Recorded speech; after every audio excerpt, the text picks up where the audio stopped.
show of hands, how many people are here for the first time today? That is fantastic. Thank you so much. I hope that you'll come back and really spend some time in the exhibits.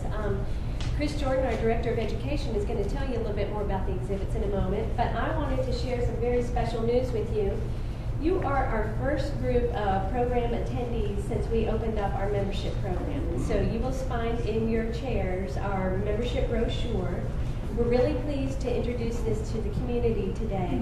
And this, we're asking you to help invest in this museum. We receive no municipal support, no city money, no county money.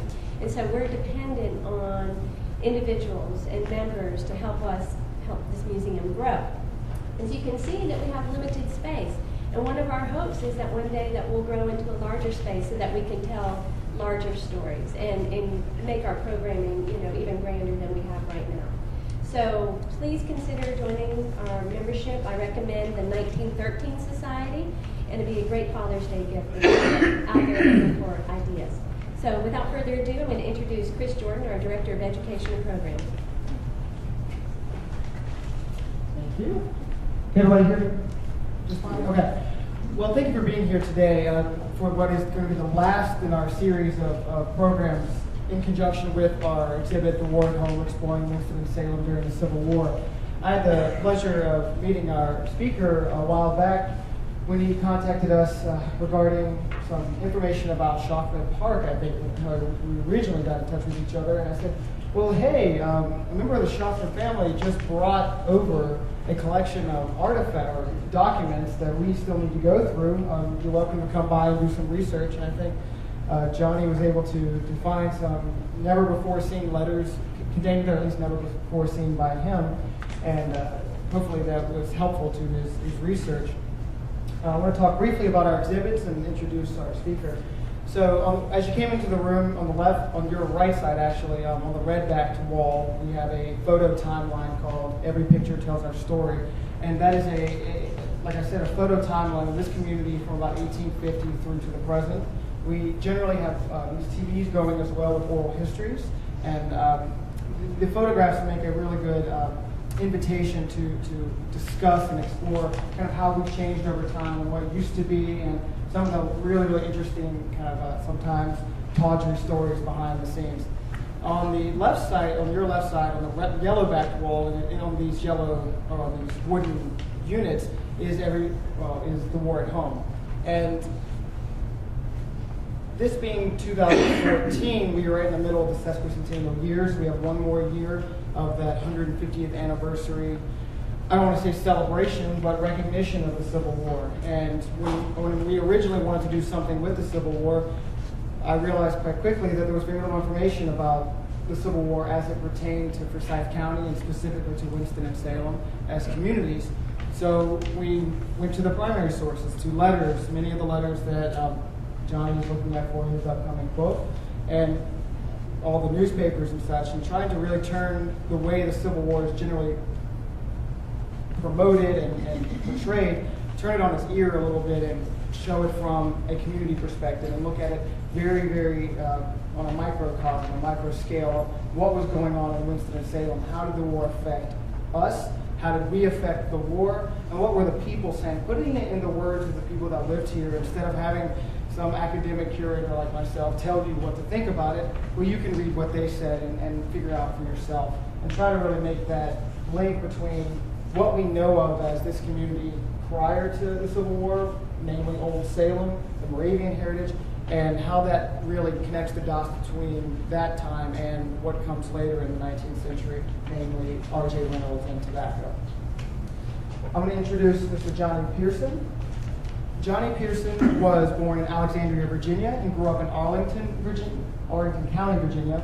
And growing up in the D.C. area, he had afforded Johnny the ability to visit many of the historical sites in Northern Virginia, and his elementary education in Virginia history really sparked his love of history. In college, he majored in history, but received his BA in political science with a public administration concentration. Mr. Pearson served as an infantry platoon sergeant in the Republic of Vietnam. His military accomplishments include the Bronze Star Medal, Purple Heart Medal, and a V device for heroism. After his Army service, Johnny became a veterans advocate with the North Carolina Division of Veterans Affairs, from which he retired as the State Service Officer in 2003.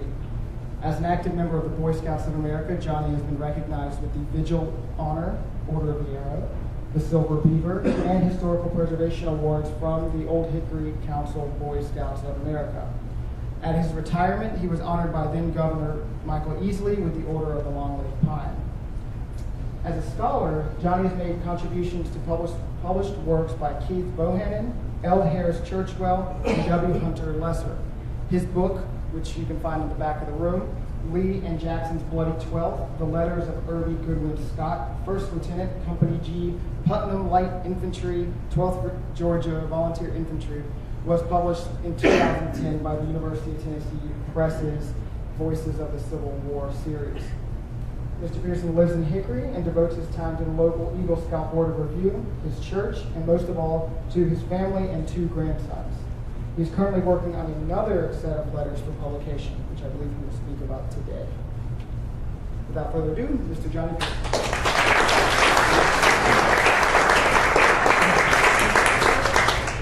Thank you. It takes us about an hour and a half, hour and 15 minutes to ride down here from Hickory, and I let my wife drive, which was remarkable. And then while I went over my talk with her, and finished up about the time we got here. So settle back, there's snacks back there, and no, I should. I want to thank Chris and Catherine for their asking me to come in and do this. It's been a real pleasure. Chris, in his first letter to me, or when we first corresponded, he said, I have this trunk full of Shaffner stuff. A trunk, okay. I said, well, I'd like to come down and look at the trunk. Well, it's not really a trunk, it's a box. So, but irregardless, so there were 7 letters in there that I can use that had never seen the light of day. There was 5, I think, outright brand new to me, and 2 that were originals that I could then replace transcripts from. On this first panel over here, it says industry and women. There's some interesting images on that. The bottom image is Mary Fries, who married Rufus Patterson, and the middle is her sister Caroline, who is Carrie, and on the end is little Miss Emma.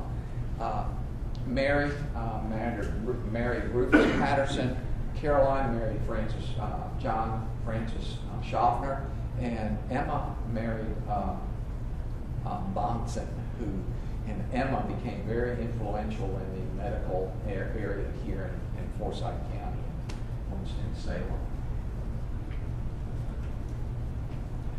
I stole this off the board over there, but this is John Francis Shaffner, circa 1870.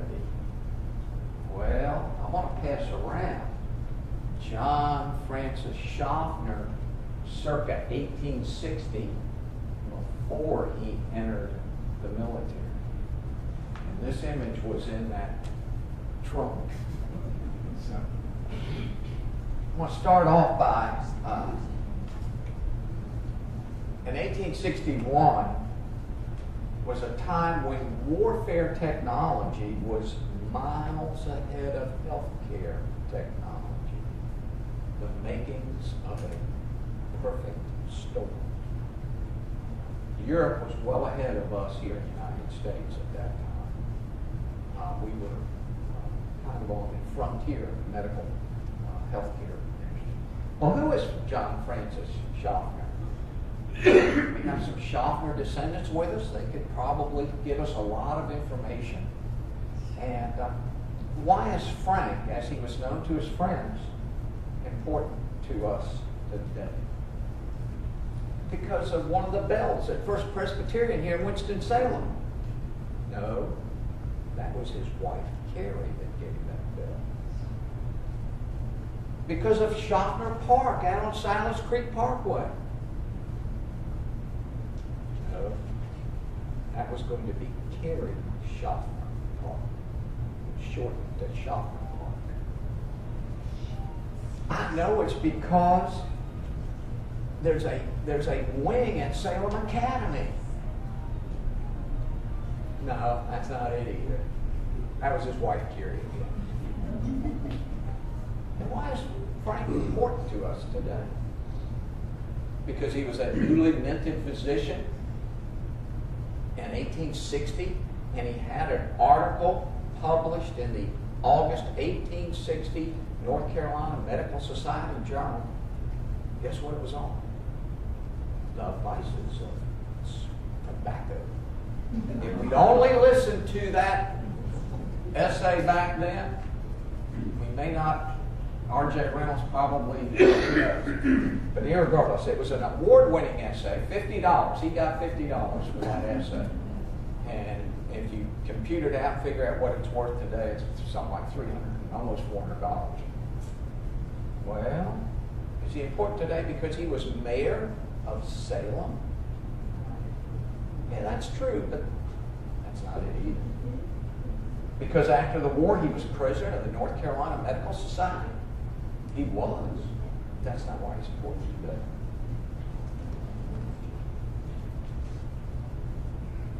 Because after the war, he brought the annual meeting of the North Carolina Medical Society to Salem and made Salem a tourist attraction. No, that's not it either. Because after the war, he was a long-time practicing physician in Salem. No, that's not it either. Because after the war, he owned a drugstore in Salem with a soda fountain. No, that's not it either. And in that drugstore, guess what? The first telephone in Salem was installed. Of course, that's not it either. Because after the war, he was a medical officer at Salem Academy. I bet you David doesn't even know that. Yes, that's true too, but no, that's not it. Then why is Frank important to us today? Let's take an early look at Frank. He was born in Salem on July 14th, 1838. He was educated in the boys' school. And he was actually born and raised not far from where we physically are right now. His father, Heinrich, and became Henry. He was an Schaffner, but all of a sudden that C disappeared somewhere in time and became a Shaffner. And that was his father. His father was from Germany, came over from Germany. And his mother was Lavina Elizabeth User Shaffner. And Frank grew up on Salem Lot 81, known as the New Pottery Lot. Okay, it's new because the old pottery lot was actually where the first structure that was built in Salem was for the workers that actually built Salem. Okay. And his backyard kind of at the new pottery lot would have been on New Shallowford Road. But guess what? It's Bookstown Avenue today. And across from that, and I don't see a picture here, is guess what? The Freeze Cotton and Woolen Mill. All of a sudden, here's where we enter Francis L. Freeze. Well, as I said, he was educated in the boys' school, got that classical education there. And from this humble background, he rose to a place of prominence here in the Salem community. After his education in the boys' school, Frank entered Jefferson Medical College in Philadelphia, Pennsylvania.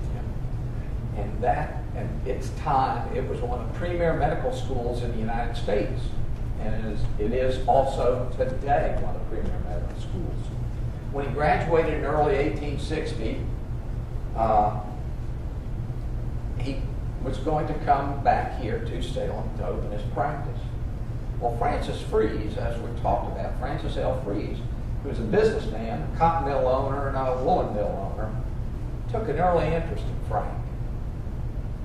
So Frank's education was literally paid for by Francis F. Freeze. Tuition and fees, I'm sure books, his instruments were purchased by Mr. Freeze. He was given room and board. Room and board was provided, and a stipend.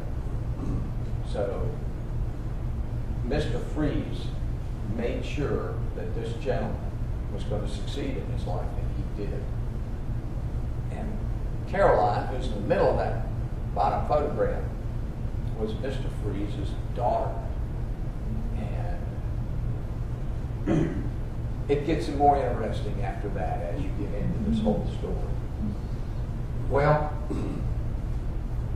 as you start reading the letters, as I have, both those that are handwritten and those that are transcribed, you all of a sudden just see what a wonderful vocabulary Frank had. I mean, it was just absolutely marvelous. It to the point of blowing you away. And so he obviously came from his classical education, boys' school.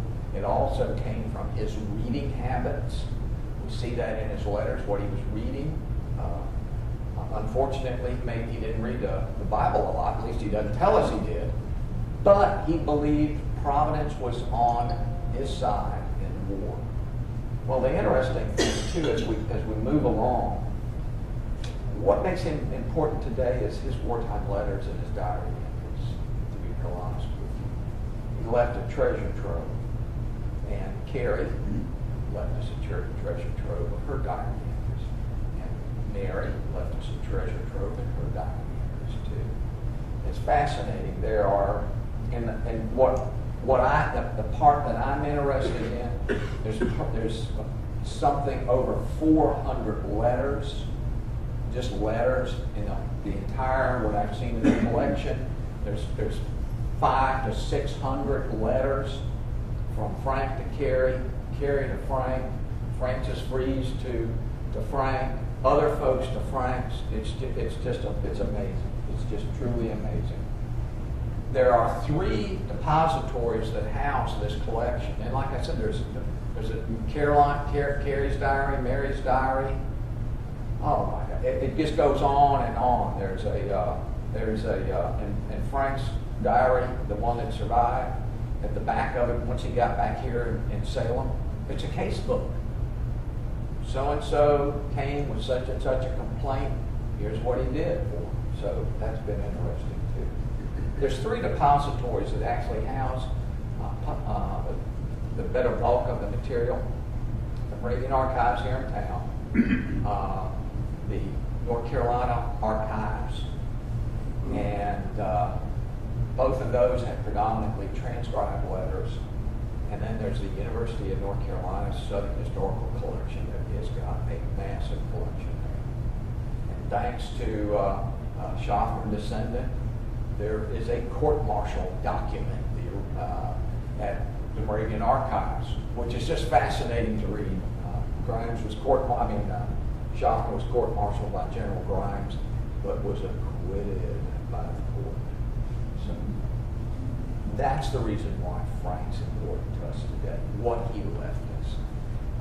We get from his letters the suffering camp, on the march, on the battlefield. We also get from his letters the home front happenings from Carrie and Mary, who was the oldest child, only other oldest child. We get letters back to Frank from them. So we find out what's happening on the home front, specifically in Salem. So that's very important to us. His earlier diary, and that unfortunately was burned in a house fire here in Salem.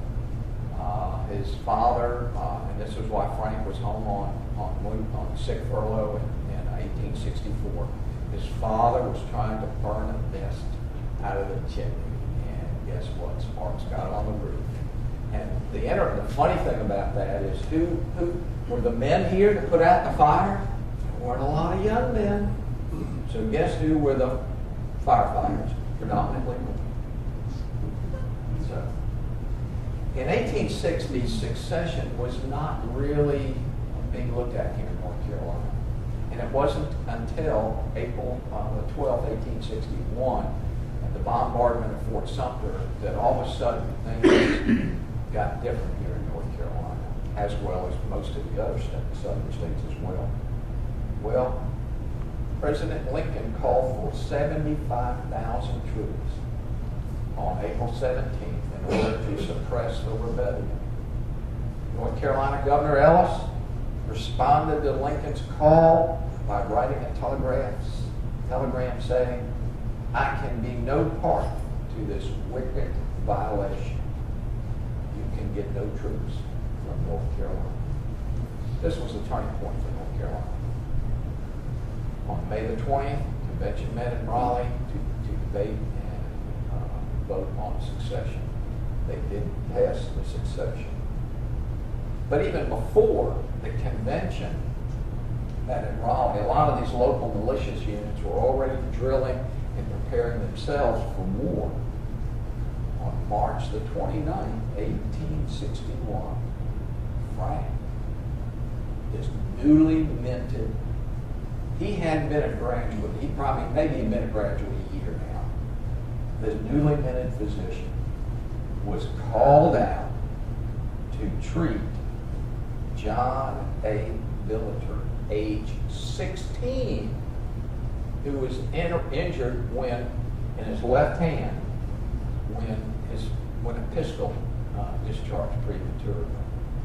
All of a sudden, the war's not started, but Frank's got his first experience with a wartime injury. Early in 1861, most of the medical officers, if not all, in North Carolina were appointed by mistake.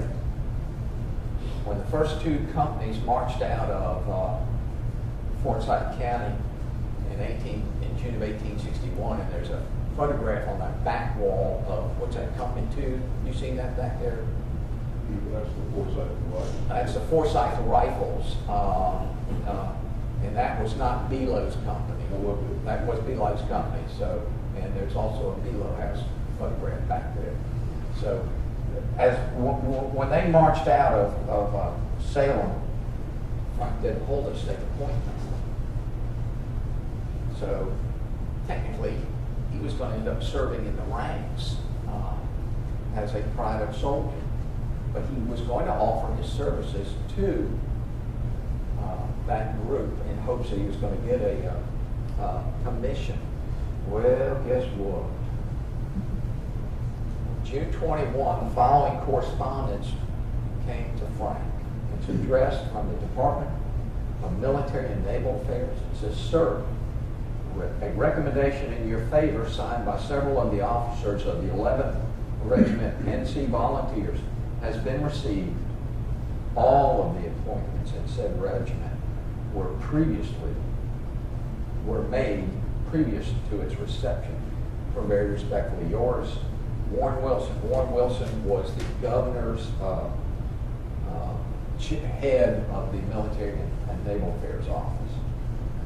However, at last Frank didn't get a commission. It was on July the 4th, 1861, though it wasn't with the 11th Regiment. It was with the 7th Regiment of North Carolina State Troops, who were then being organized in Graham, North Carolina. So he went to Graham to help them get ready for field duty. Near the end of October 1861, Frank was appointed an assistant surgeon by state authorities, and he was to report to the 29th Regiment, North Carolina State Troops, then at the fairgrounds in Raleigh, and again for organization. So now he's helped with what would have been the 11th Regiment of North Carolina Volunteers, helped them with health needs, but as a volunteer. Then he goes to the 7th, gets that group ready for service. He goes to the 29th and gets that group ready for service. He was later appointed an assistant. He was assigned in January of 1862 as an assistant for the 33rd Regiment, North Carolina State Troops. And in February of 1862, he was made a full surgeon in the 33rd Regiment, North Carolina State Troops. and was confirmed by the Confederate Senate in April of 1862. But in February 1863, Frank transfers to the 4th Regiment of North Carolina State Troops. So he's been in, done some volunteer work with the 3rd, with the 11th, which became the 21st, 7th Regiment, the 29th Regiment, the 33rd, and ended up with the 4th Regiment. So let me pass around another image for you. This image is actually a portrait of Frank, and it comes from Clark's Regimentals, and you'll notice he's got a star on his collar. That's the indication of a full surgeon in Confederate service. Go over it. And that would have been as a major, it would be equivalent to a major. The next image that's coming around is his frock coat. It's at the Civil War Medical Museum in Frederick, and it's it's the frock coat of an assistant surgeon. The first letter known that I know of that came home was written from Camp Hill in Danville, Virginia, and it's addressed to my dear friend, and that's to Carrie, my dear friend. And it's closed, yours truly, J.F. Shaffner. Well, and this remained as such from 1861 through the better part of 1862. In late 1863 and 1864, everything changed.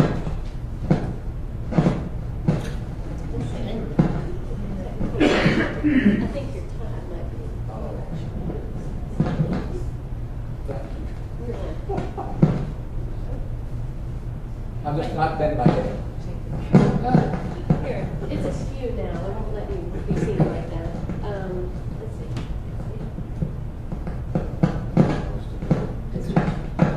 It's something else though. Apologies.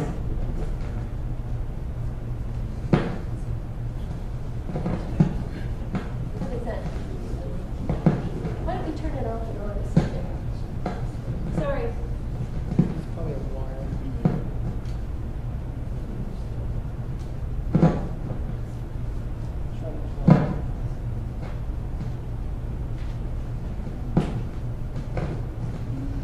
How about we just turn it off? Thank you. Apologies. What did we talk about? Technology right up front. It's wonderful when it works, right? Okay. In late 1863 and into 1864, the letters from Frank to Carrie and Carrie to Frank were more as friends. But trust me, I believe that Frank was smitten on this Carrie for quite a while. Back up 1 second. How many, when you guys, ladies, graduated from college, how many of you all went on a little road trip after the fact? I can't believe it. Okay, one, bless your heart. Guess what? Frank went on a road trip to Atlantic City. That was before the casinos. Carrie was in Philadelphia at his graduation. Mr. Freeze was in Philadelphia. So we know exactly when he graduated. Also, I have the dates that he took his examinations. But Frank, Carrie, and Mr. Freeze all went to Atlantic City for an excursion. Not me. He's not even a member of the family yet, but he's traveling with the family. Like I said, the change in salutations happened in late 1863, and that's because Carrie and Frank became engaged on the 2nd day of September 1863. But Mr. Freeze is deceased at this time, but they became engaged only after Carrie's mother in writing, gave her a blessing on August 21 to the engagement. And of course, later, because they married during the war, it became my beloved wife and your devoted husband. So you can watch the transition in the letters. Trust me. Frank poured out his love to Carrie in those letters. And that's where it's interesting, because a daughter of Frank and Carrie in the 30s edited a lot of these letters and transcribed a lot of them. And bless her heart, guess what she did? She edited out material that would be extremely valuable to us today. However, she changed material. That's the reason why, if I can get my hands on some of these other original letters, it just, some of the letters, even Frank, when Frank's writing her, he's basically saying, I sure hope you love me as much as I love you. And you can, for fellas or ladies, can't you even maybe see that in your own lives? That it was just, like I said, that's one of the real values in these letters. Let me give you a diary entry for Carrie. This is dated April 17th, 1865. Now, we know the surrender occurred on April the 9th, 1865 at Appomattox. Frank was there for that. The actual, they didn't depart. The formal would have been in the afternoon if they departed then on April the 12th. But they probably, some of them probably did, and most of them probably hung around for a little while. Okay, April the 17th, 1865. Yesterday morning, I attended preaching, and after dinner, that would have been on April the 16th, and after dinner, while we were sitting in the porch, my dear husband stepped up to the door. Dr. Guffey was with him and remained until this morning.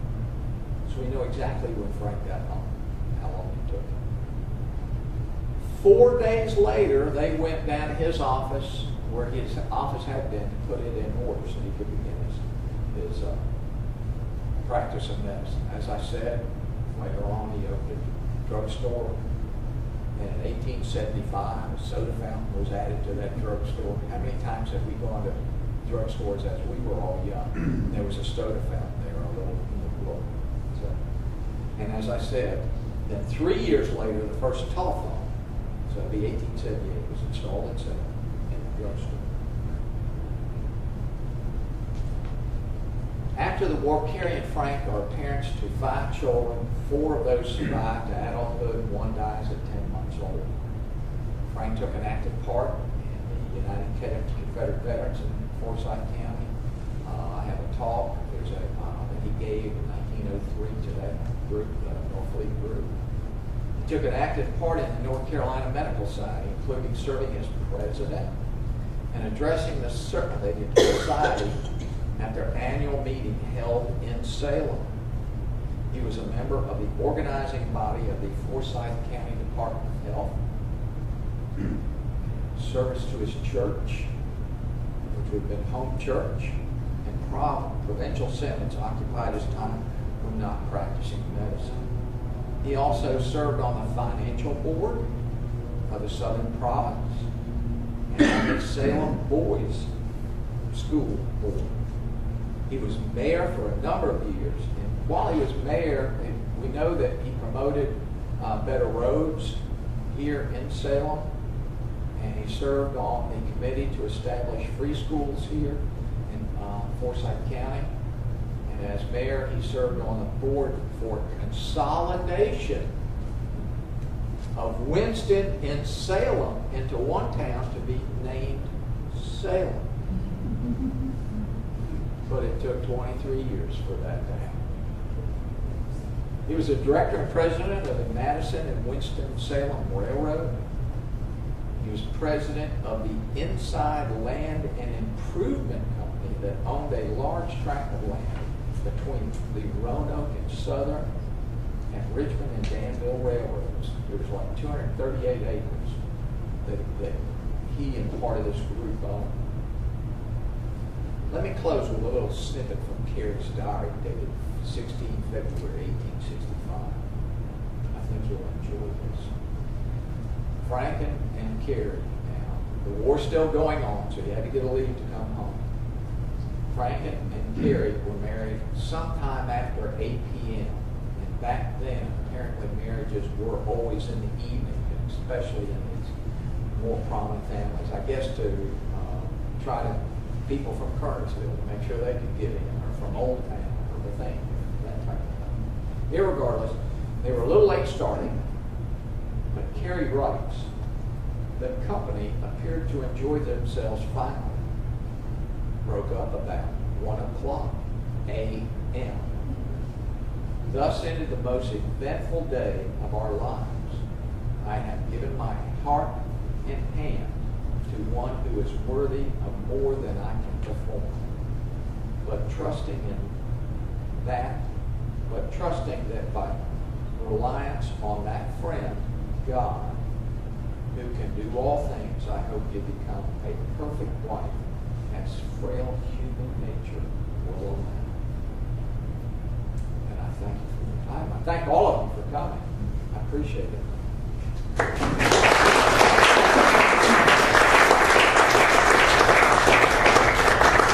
I think if you're amenable to this, take questions. I know I have one or two that I'd like to ask, but anybody else has questions for Mr. Pearson? Yes, ma'am. Where was his drugstore? We don't really know. I can't remember if there's a. My guess is and I better not say. I don't remember. I don't think there's any because there's all kinds of news in the newspaper and it never tells where it is. And I've got from David Shaffner the neatest little flyer, but it doesn't give an address on that. Nor there was a publication that the drugstore produced. It may have been only 2 pages, but it was a publication, and it was more about talking about things that you could do to stay healthy and those kinds of things. So, but I don't know, Frankie. Yes, sir. Johnny, why don't you tell them a little bit about the court martial? Okay, let me just, I will, court-martial, but I also have a funny story to tell you. I told you his vocabulary was unbelievable, and it really is, just fabulous. Anybody know what a minion is? You know, it's that little guy with the blue coveralls and the green shirt, the yellow shirt with an eyeball in the middle of his head, right? No, that's not what a minion is. Frank said that Lincoln's troops were minions.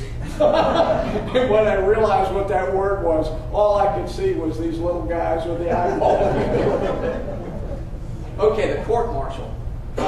Frank and Colonel Brian Grimes, who is from Grimesland, North Carolina, had a wonderful working relationship until all of a sudden Grimes decided he was going to ring this captain's bell in the regiment, and who he felt was shirking his duty.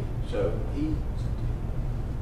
the fella did not come to Shaffner to get excused from going on picket duty.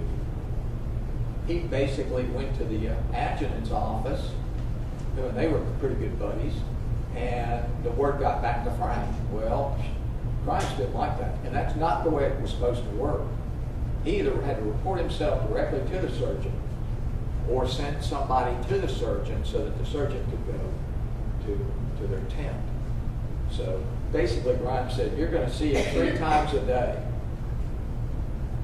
and report back to me. Well, Shaffner kind of said, well, he's supposed to come to me. Why should I go to him? And he didn't. Well, guess what? Grimes, there was some exchanges of correspondence, and they got a little bit from Colonel Grimes, got a little bit more cursed, and finally Grimes had had enough. So he was going to court-martial for basically disobeying orders. And then he got him on another charge, which was conduct unbecoming for anybody that's been in the military. And they were going to get him on conduct unbecoming. And it went on and on and on. And there's, I don't know how many letters are dealing with that. It's funny to read, but it's also kind of scary. He was acquitted. Shaffner was acquitted. Yes, he was. And there's an interesting thing. Grimes used a newspaper article that I have, and it's part of when Shaffner says that he wrote a newspaper article. I got that newspaper article with that. It's a diary entry to the newspaper in Richmond that basically says that there's nobody that the medical officer has as much, if not more, authority than the regimental commander or any of the other folks up the line, except in this case it would be Robert Lee. He didn't have any more power than Robert Lee. In other words, the surgeon, if it was in his opinion that somebody was too sick or couldn't do something because of illness, that's all it took.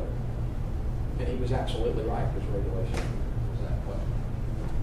Is there any indication in all the letters or his diaries, his records, what percentage of the conditions he treated were actual war wounds as opposed to diseases caused by terrible camping conditions? And so The question is, do we have a feel for what percentage of the folks that he treated were war-related injuries or disease-related injuries?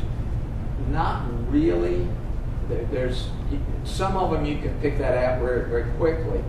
I can tell you right now, when Frank had special duty back with the 11th Regiment, it was all for disease. I mean, that regiment was almost decimated by disease. 1,156 died out of 1,083. Yeah, it was absolutely Typhoid. yeah. Basically typhoid. And Frank Joplin stopped it. He stopped it, but they were also got him up to a better place to camp. Frank ended up with typhoid himself. Went to a family in Prince William County, the Lynn place. A year later, he goes back to that same family's residence. At least 2 of the sons are dead. The mother's prostrate. One of the daughters is trying to nurse the family, and it's just unbelievable. But they helped get him back to health, and then a year later, the family's decimated. So, yes, sir. I know from reading a few of the letters, and also looking at the diary of Julius Leinbach, who was a band member in the 26th Regimental Band, who assisted in a lot of surgeries, amputations primarily. I kind of get a sense of what their opinions are on having to deal with that kind of thing. And I was wondering in your reading if you get a sense of what Frank thought. How did like being around all this affect him as a person? Surprisingly, I don't really see that. I see that in one letter, and I didn't quote it today. He had been at, in his letter, he calls it Hammer Courthouse. So there's no such place in Virginia. It's Hanover Courthouse. He was captured in May 27, 1862, because he stayed behind with some wounded soldiers. And he wrote a letter from Richmond, because he had been released. The Federals had released him, and he went back to Richmond. And he writes a letter from there, and that's the only letter that really gives us any idea of his feelings.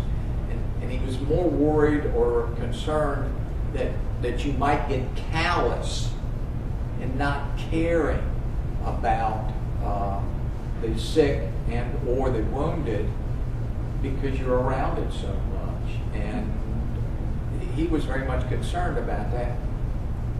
And I don't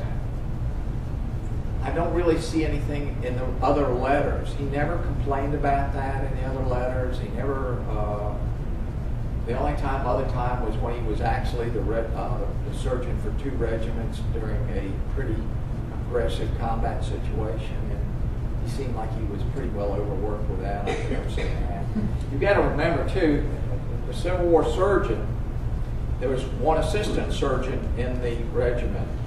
The surgeon stayed back here about a mile, mile and a half, 2 miles back in an infirmary. That's where the wounded came back to first to get the triage and then went from there. The assistant surgeons were expected to go to the front, to the battlefield with their particular regiments. So Frank was always back here in the hospital and really never, quote, under fire. He saw all that came back there. And surprisingly, except for that one letter, and I wanted more of that. I wanted to get a little bit better feel for that. And he believed in providence, I'll be honest with you. Many of his letters, his thoughts on war, and he believed that God was on the southern side. And if you didn't toe the line and buy into that yourself, you weren't with the program.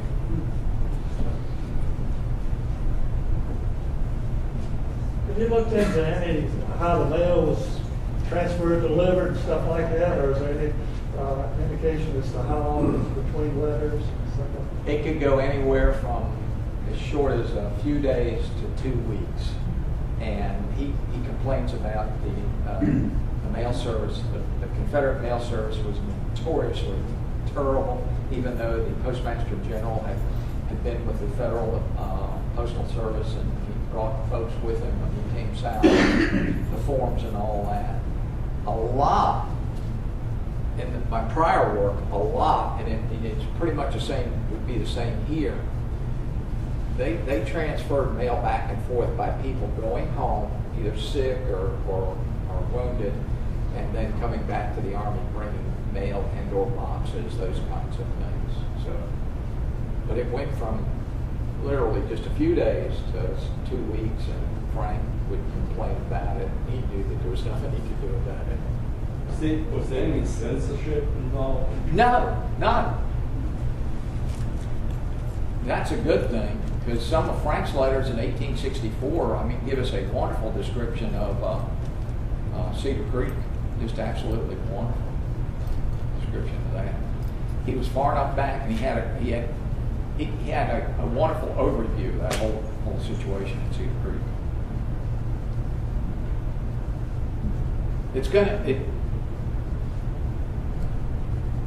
I haven't started writing yet on this project. I'm still dealing with letters and trying to figure out who's who in some of the letters. And the next goal, I'm ahead of schedule right now on actually writing, because we finished up, for all practical purposes, all the research back in April, and so now it's a matter of trying to figure out how I'm going to group the letters, and it won't be chronological, it'll be by them, and fill in the lead-in material for each batch of letters, the introduction, and what have you. Yes? You mentioned that one of his descendants had edited those letters. Have you gained access to the originals, or did you store them? I don't know what happened to the originals. I picked up, when Chris got a hold of me, picked up seven letters. 2 of those replaced transcriptions. Ran up in the mountains. There were, I think he gave 40 some odd letters to the Southern Historical Collection in December 2013, and 22 of those replaced transcribed letters. So there's other transcribed letters. You Shaffner descendants, check with all the family. Because I would love to have those. One of the letters that I picked up that replaced one of the transcriptions, and this was edited out, and it was a love letter for all practical purposes. He said 1,000 times. Oh, just the terms of endearment that he used in his letters, and you could tell, Frank was smitten with this spirit. He really was. And that's okay. They lived together for what? From 1865 until he passed away in 1908. So, Do you have a sample of his letter? with you, because you can read for us so we can hear his voice. You told us about him, and I like to hear his voice. Yes, I do.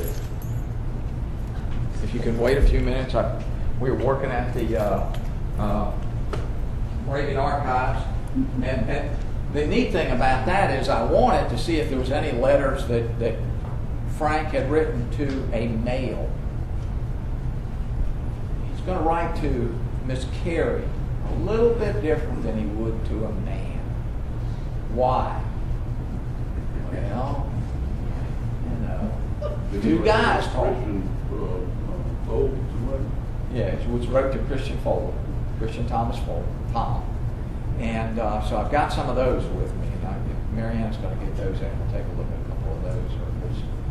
And the only problem with some of the ones he wrote to Christian was all of a sudden he started to Carrie. He used the formal name of the person, Henry. Well, in the Christian Thomas Foley stuff, it's Bill.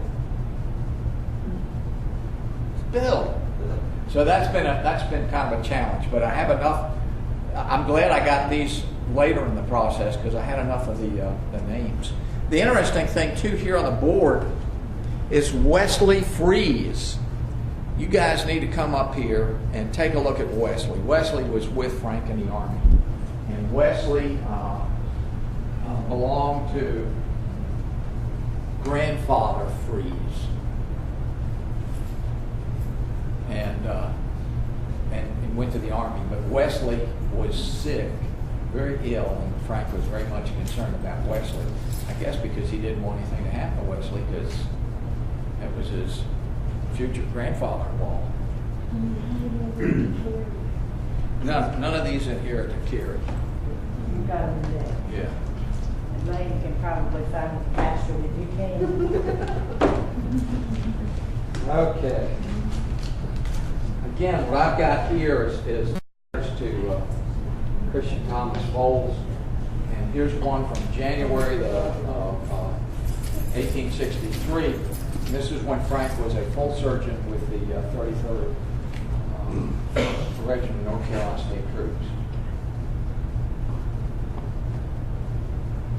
And apparently Tom had said something to him in a previous letter, which I don't have.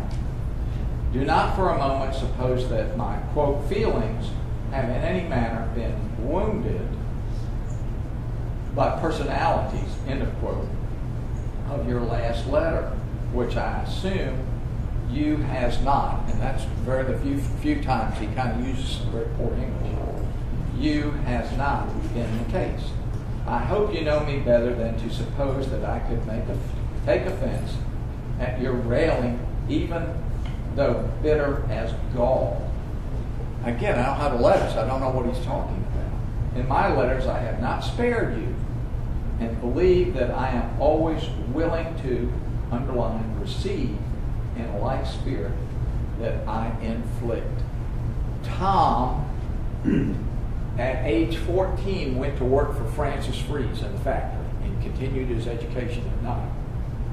And Tom was the go-to guy in the Francis Freeze factory. And Tom got a lot of correspondence from other soldiers, so it's an interesting. So there's a little sparring. There's even a couple letters that Frank tells Carrie, well, you got that from Tom, didn't you? Mm-hmm. Or if you want to ring Tom's bell, here's the way to do it. So they're priceless. They're absolutely priceless. It's just, I wished I could find one in here. Like I said, it's been a joy. What's been a joy is we've got literate folks in their correspondence. Carrie was her daddy's correspondence to the governor of the state of North Carolina. We've got a few excerpts from that we'll probably plug in. You have letters that are apart maybe by 30 years, and did the tone change anymore? Does the tone change by years? Probably his thoughts on the war change more than anything else. He's pretty adamant about his thoughts on the war throughout, but they may get a little bit stronger, especially there's at least one letter in there, maybe two, that he talks about the folks, the young men back home who for whatever reason have gotten out of going into service, or 3 young fellas here in one of his letters apparently were causing mischief in Salem and Winston, and he names them at least by last name, and some of them we just haven't been able to figure out that they were basically scallywags, and just they deserved to get back to the army, be brought back to the army in the fullest. In other words, he wanted them executed for desertion, is what he implies. What is it? There's another prominent person, and basically in Winston, in one of the letters to Christian. Oh man, he calls him everything but a nice guy. He doesn't cuss. There's no profanity in any of these letters, but he really didn't like this person. I would give you the name, but I'm not going, because you'll know exactly who it is, who they're related to. Which you may see in the exhibit if you have time to stick around or come back before this exhibit closes at the end of August, is that we do have excerpts from many of these letters, a lot of them coming between, this one here is coming between Carrie writing to Frank, also Francis Freeze writing to Frank. And I thought this one is actually really interesting, given that last, what he was just talking about, really indicates a lot of the division that was going on within the community during the time. And it says, it's from Carrie to Frank. This morning, Mr. Bonson's baby's funeral and that of Frank Hoosier were preached. We all went down, parentheses, I mean all that go to church nowadays. Mr. Holland prayed for the absent ones. However, I still cannot feel towards him as I ought, and should not have gone, but out of respect to the departed. As it is, we have not that unbounded confidence in our pastor, which I think must be so encouraging to members of the congregation.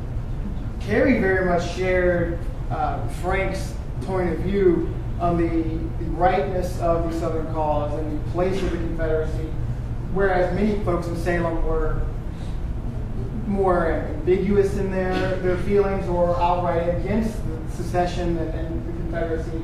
And Francis Holland, who's the pastor she's referring to, was from Pennsylvania, was a missionary to slaves in the Caribbean before being the preacher at Home Moravian Church for a number of years.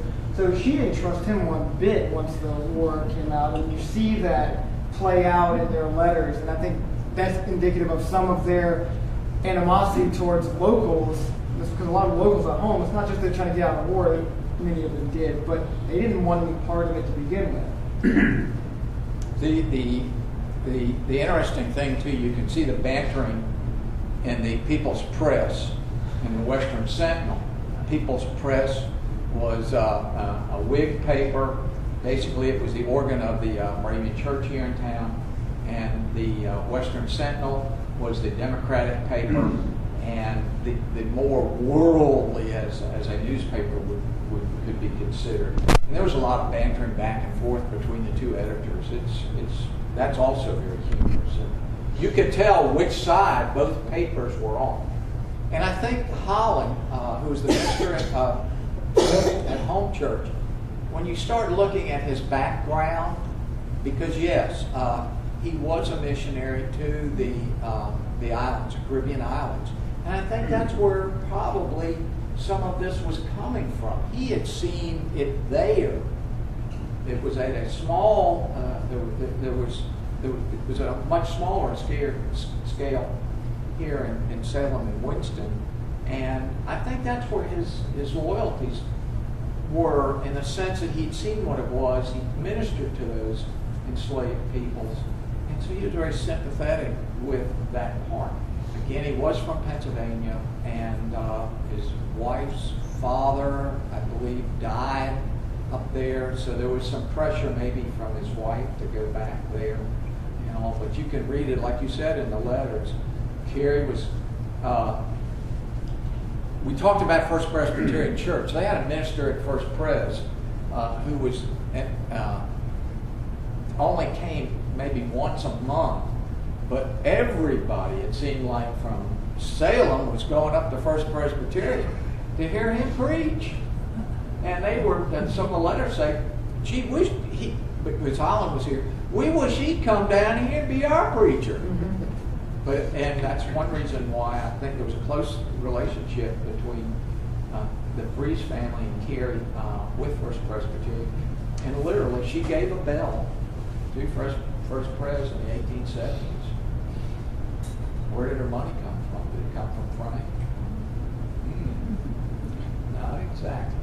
It came because she was the executrix of the Francis L. Freeze estate until her brother John W. Freeze became of age 21, and then it would be a dual administration. And in that, there's real specific things about income, what's to be done with the income, because he was still, of course, the cotton mill and the woolen mill were still in that estate. It's been a fascinating journey, and I was not real, when I first got into it, I wasn't real excited with the letters, I'll be honest with you. And I've shared this with the Shaffner descendants.